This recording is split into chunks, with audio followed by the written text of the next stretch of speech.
There are many reasons why you might be resistant to expanded leadership opportunities. Your inner critic may be saying to yourself, well, my strong suit is not leadership. You have gotten to where you've gotten in life because of your ability to interact with others. You already have amazing skills and an amazing, authentic leadership style that maybe you haven't been able to articulate, but that is true to who you are. You don't have to be an amazing leader to say yes. What you have to be willing to say is, I'm willing to learn to become a better leader.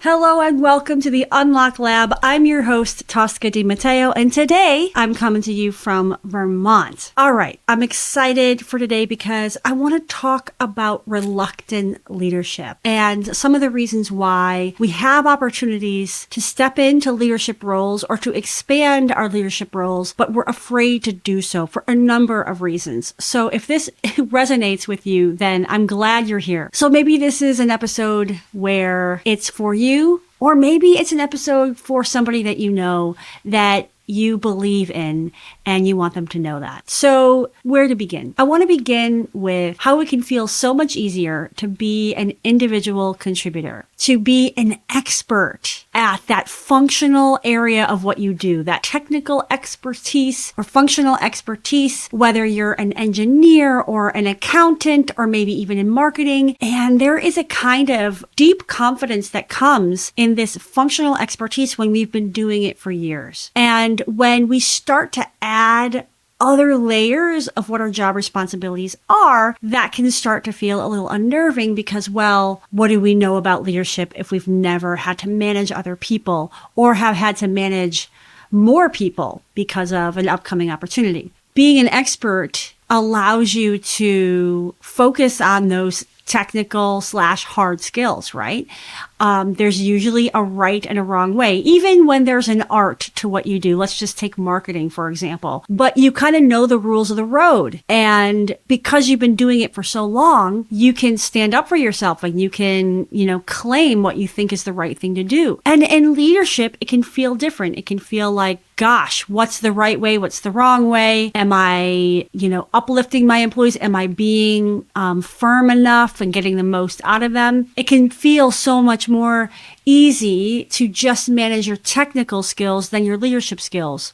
Because technical problems tend to have a process to follow for the solution. There's usually templates. There's usually long held processes that have been developed, especially when you're in larger organizations that have perfected processes. Also, when it comes to technical problems, there's a sense that there's more clarity of what you need to do to get the results that you want. And when it comes to humans and emotions, you may feel differently about having that clarity. It can also feel so much easier to manage technical problems or functional expertise problems because when you're solving for those, you're not necessarily worrying about the personalities or how your actions are going to be taken by somebody else. And when you're an individual contributor doing that technical expertise, you don't need to worry about if other people are doing what they're supposed to do or if they're doing it correctly or if they're doing it at all. So it's understandable that you may feel like leading people can be the wild, wild west when you have come to prefer having control of your outcomes and not being responsible for anyone else. Because let's just be honest about human nature. We like to feel like we're in control. And when we don't, that's when we start to get nervous, we start to get stressed out, and we maybe even fall into hypervigilance or micromanaging because we're uncomfortable with not having control. And then when you pile on the feelings and emotions that other people have when in leadership, you need to deal with that. And it may start to even feel like you can never get paid well enough to deal with other people's emotions. And look, that's understandable. What you may not realize, though, is that leadership roles and expanding your leadership can be incredibly rewarding, not just because of the influence that you can have to change processes and change the way people think, but also because of the impact that you can have on other people that maybe you never realized was possible. I think sometimes we diminish that the way that we show up, the way that we interact with people has so much value and so much impact when we're doing it from a place that is healthy and good. And my guess is, even as an individual contributor, or maybe somebody who hasn't had to manage others, that you're having a very positive impact on your workplace. And when you add on leadership responsibilities to that, you can have even more impact. So I really want you to sit with how that would make you feel to know that you are having a positive impact on other people. And you can even sit and look at the evidence that you already have for how you're doing that today. And look, I'm talking about leadership today in that sense of managing others. But you know that I believe that leadership shows up no matter what. You are a leader if you are willing to take accountability and responsibility for your actions, for yourself and for others. So I just want to be clear about that. But again, like today, I'm speaking from this perspective of being able to have or expand the number of direct reports that you have. And maybe you're even in roles where you don't directly manage people, but you are managing projects. And this also is applicable to those situations, because when you can step into those roles and situations and say, I'm a leader here. And if I look at it that way, even though nobody reports to me, how would I show up maybe differently? How would I look at my job differently? So I want to talk a little bit more about this resistance to either pursuing leadership roles or saying yes when they're offered to you, or maybe even addressing the resistance when you have said yes, but now all of a sudden you're getting nervous. There are many reasons why you might be resistant to expanded leadership opportunities, but I want to focus on just two of them today. And the first one is that you may be saying to yourself, or rather your inner critic may be saying to yourself, well, my strong suit is not leadership. My strong suit is not managing others or being a people person. If that is true for you, and I want to give you a second to just think, is this something that I tell myself? Do I tell myself that I'm not a good people person? Do I tell myself that I'm not good at managing or leading other people? Well, if so, let me remind you of the truth. You have gotten to where you've gotten in life because of your ability to interact with others. It's not solely your expertise, that there is absolutely a piece of relationship building and interacting with others that has contributed to your success. And I don't even just mean in the workplace. I mean in life in general, point blank. Which brings me to the next point. You have relationships outside of work that are working, real connections. And that is more proof that people appreciate who you are and how you show up. The third piece of truth I want to share with you is that regardless of if you've ever had to manage others, you have seen the good, the bad, and the ugly in leadership. And that's from all aspects of your life. That could be from the workplace to your community, to politics, to even going back and thinking about the folks in the education system that you have been in. You've seen leadership there. And so what that means is you have learned more about leadership than you're giving yourself credit for. Even if what you've learned about leadership is what you don't like, you can be the kind of leader to others that you wish you had. That's the golden opportunity here. And like any other muscle, right? It takes time to build. And this is the final truth that I really want to share with you today about your ability to lead, even if you think that you're not good at it. And everything that we ever start in life, we're not going to be an expert at. We're not going to be great at it. I don't care if you're talking about playing basketball or coding for the first time, right? Like, we're not going to step in and win the Olympics in day one. And so the truth about leadership and being a good leader is that it is something that gets developed. So you don't have to be an amazing leader to say yes. What you have to be willing to say is, I'm willing to learn to become a better leader. And that will get you so far. So I do want you to pause and think about times where you started something and you weren't good at it, and where you persisted and tried over and over again. Those are the examples that you can tell your inner critic to say, it's okay if I don't feel like I'm great at it right now, because I know I can get better with effort, intention, and the right tools in my toolbox. So that's the first truth bomb set that I want to share with you, which is, even if your inner critic is telling you that you're not strong in managing others or in leadership, the truth is you have it within you. Everybody has it within them, and you are no different. And that you already have amazing skills and an amazing authentic leadership style that maybe you haven't been able to articulate, but that is true to who you are. And that's what I really want you to sit with.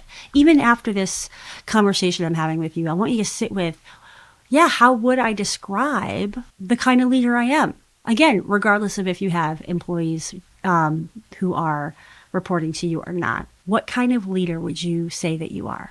How do you do what you do? All right. So the next bit of resistance that I want to address today is this idea of, oh my gosh, well, that's just too much work for too little reward in terms of taking on an expanded leadership role and all that good stuff. And I get it. Look, I spent 20 some years in corporations. I understand that there are definitely systems that don't want to pay for the effort involved, especially when it comes to leading. So I don't want to say, well, that's not true. You can find great roles where you're going to get adequately rewarded, and you will. I'm not going to deny that there is some truth to, like, is the juice worth the squeeze on this? But what I do want to acknowledge is that you get to play your own game when it comes to leadership, because let's be honest, what we see is not necessarily the model that is most healthy and most sustainable to operate on, right? So maybe you see leaders just giving everything, having no balance or, no integration in their life, but you don't have to be that kind of leader. You can do things differently, which means you get to define the equation and you get to make it feel equitable for you. You have more control than you think you have.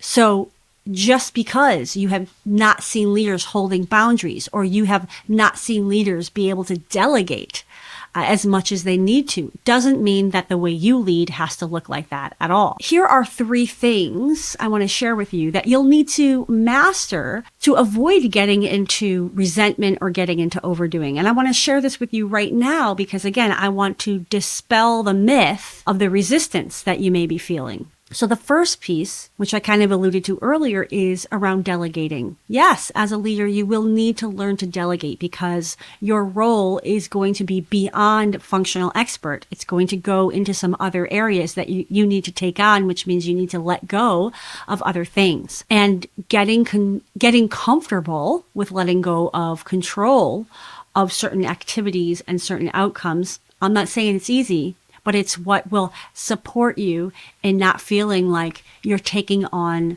more than you can. The second skill that you will definitely want to master as a leader so that it doesn't feel overwhelming or that you're overgiving is that you listen way better than you've ever listened at all. And the reason why that's priority is because when you listen, it helps you to recognize that you don't have to have all the answers. That actually listening and helping your employees process and helping your employees identify potential solutions or avenues, that is actually way less draining than putting the pressure on yourself to have all the answers. So when you listen for the realness of the problem that needs to be solved, you can then be tuning into who do I know that can help versus, oh my gosh, how do I figure this out? Okay, so that's the second bit. The third piece is to avoid getting into resentment or feeling like you're taking on more than you can handle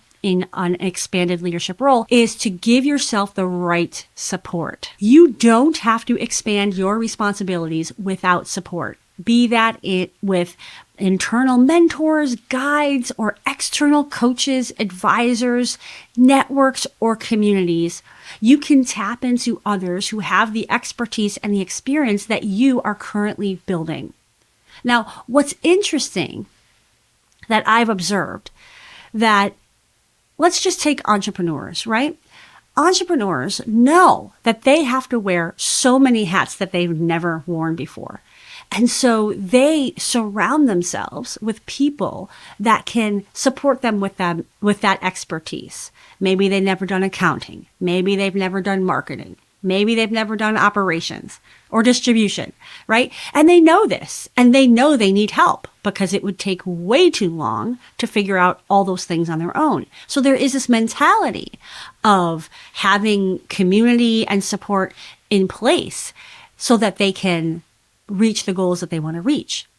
And what I've found in my experience is that folks within organizations have a much different mentality. This mentality doesn't exist.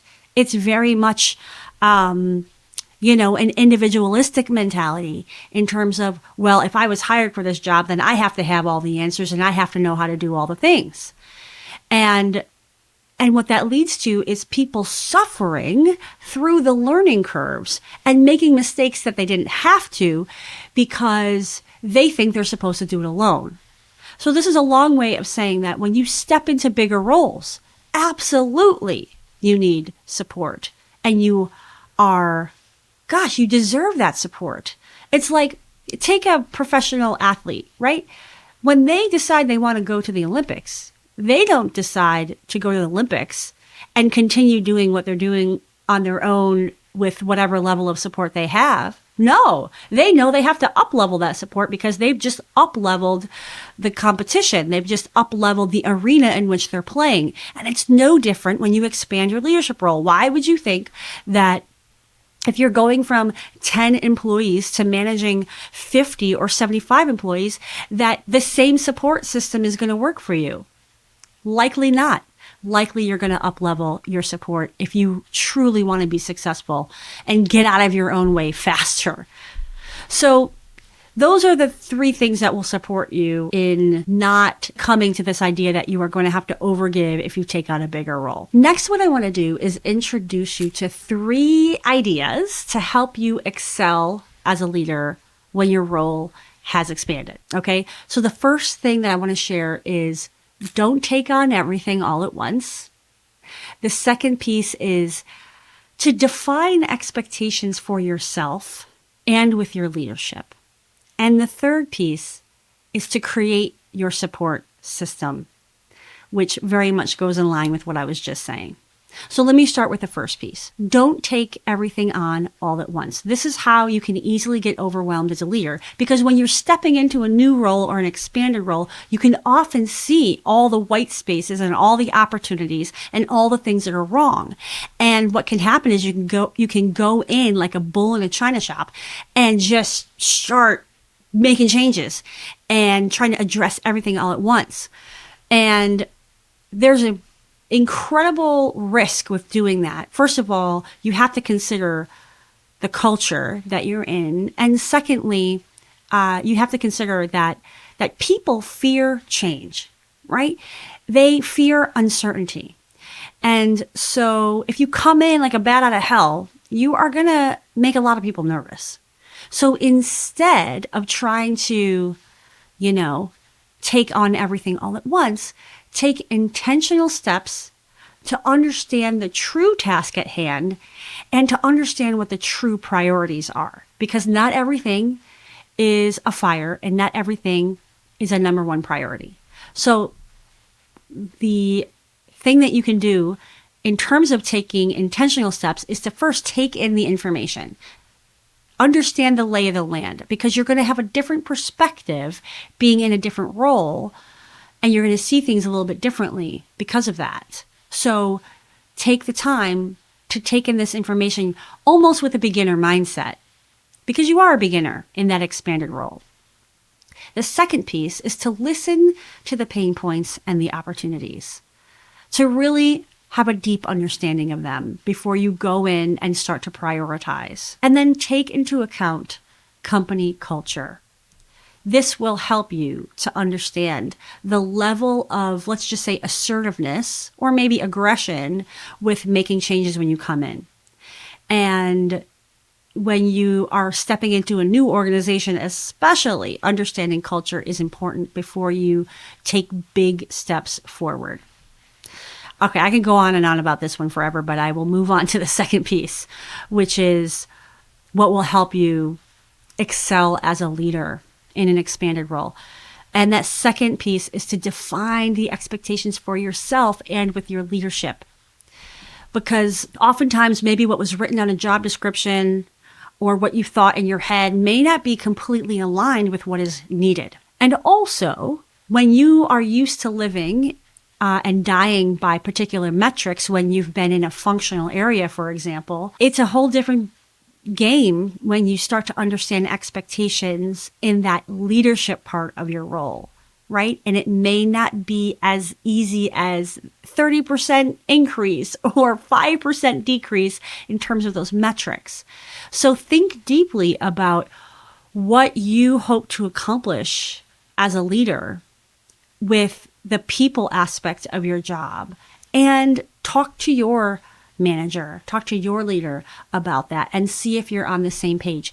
And your leader can help you understand if maybe you're being a little bit too aggressive or not aggressive enough.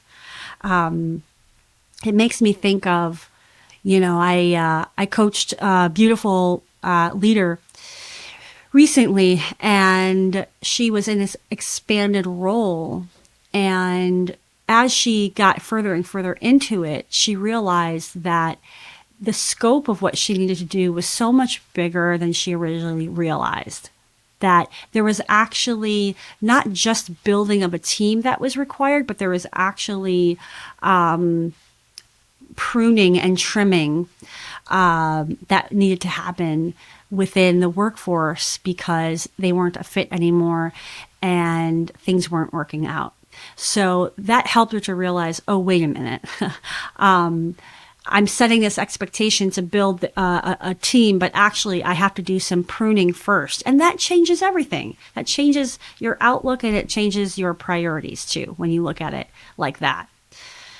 And in terms of setting expectations with your leadership, this is where you have to really come in bold in terms of pushing back on things that might feel unreasonable, or at least understanding what are the micro steps that will help get you there, and helping your leadership understand that maybe it's going to happen on a different timeline that they had in mind.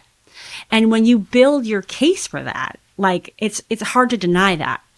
And the sooner that you can come in with having these conversations about expectations, the sooner that you can make sure you're setting reasonable boundaries, and the sooner that you can clock your wins and acknowledge, we're moving the needle here. And that's always important when you are in any role, which is to make sure you're sharing those wins along the way, especially when those wins are either above and beyond what was hoping that would be accomplished. Again, I could easily go on and on with these elements, but I will move to the next piece, and you can always reach out to me if you want to talk more about expectation setting, because I know that's a really big topic.